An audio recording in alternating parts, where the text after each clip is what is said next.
I bought a Ford Fairlane Crown Victoria, a 1955 model from my neighbor for $75. And it was my very first car.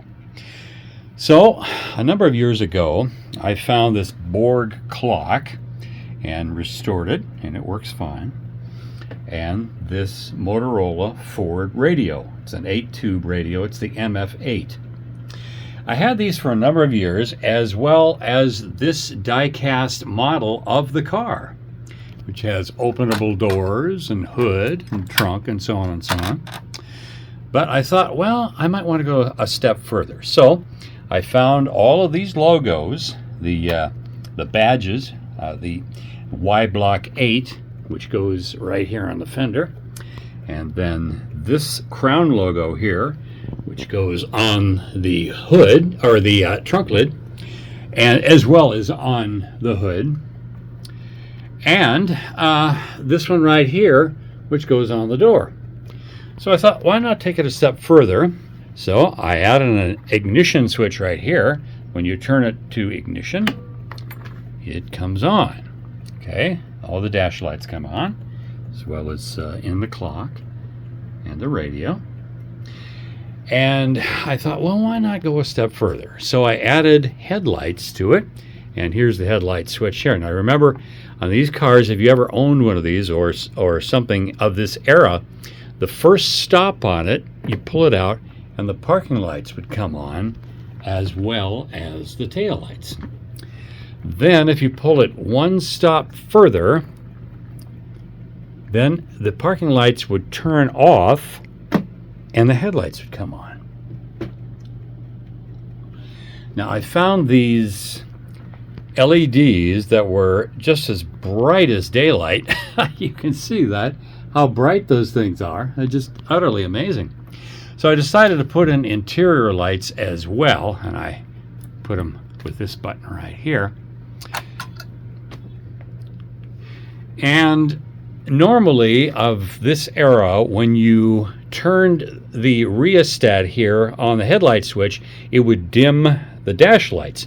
But I decided to dim the interior lights instead. So you can see that as you turn it back up, it does dim all the way down to nothing. So, just for the heck of it, then I thought I'd put in a light here in the engine compartment. It's the 272 two-barrel Y-block V8, as they called it. So then I went one step further, and I know this was not on these cars back then, but I decided to put on a emergency flasher. Just for the heck of it. So, after all this, I thought, well, it seems to me this would be a lot cooler if you could actually start the car and hear what it sounds like. So, let's see if it will start.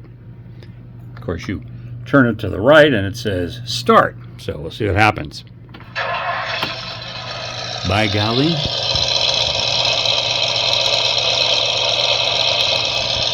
That's what she sounded like. The horn?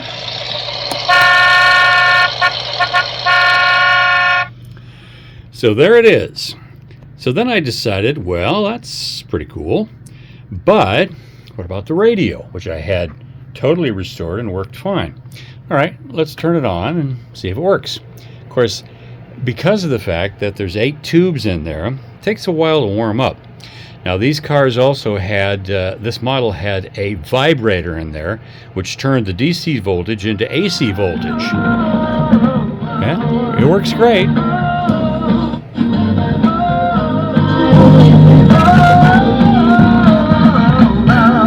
And the speakers in here.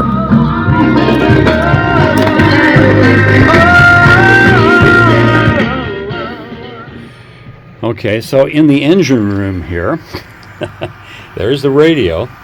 Now I have an MP3 player right there, and then there are 2 transmitters. One is at 640 and the other is at 1240, so you can have 2 different stations, as it were. And if I had an outside antenna, then you get the stations of the local market.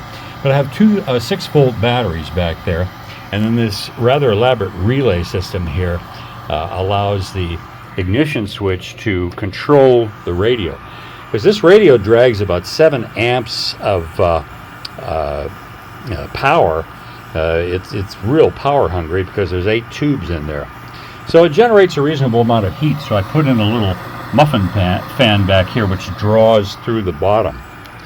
And then just to cap it off, I decided, I put a cigarette lighter on it. So when you push this in, it takes about 12 seconds for the element to heat up.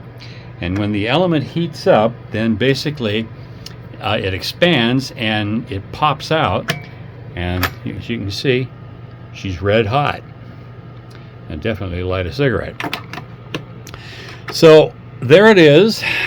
I had a lot of fun with this. I've also got a voltage monitor here. The one on the left is the sum voltage of the 6.3. You know, they're all paralleled. So it's 6.2 volts and then 12.8 volts on the 12 volter, which is on the left there, which powers all of the LEDs. Now this little sound module right here is the horn, and I can test it by pushing here. I decided to cut a hole underneath the engine compartment because the horns are always mounted on the front of the car, and then of course most of the sound of the engine comes out the back. So you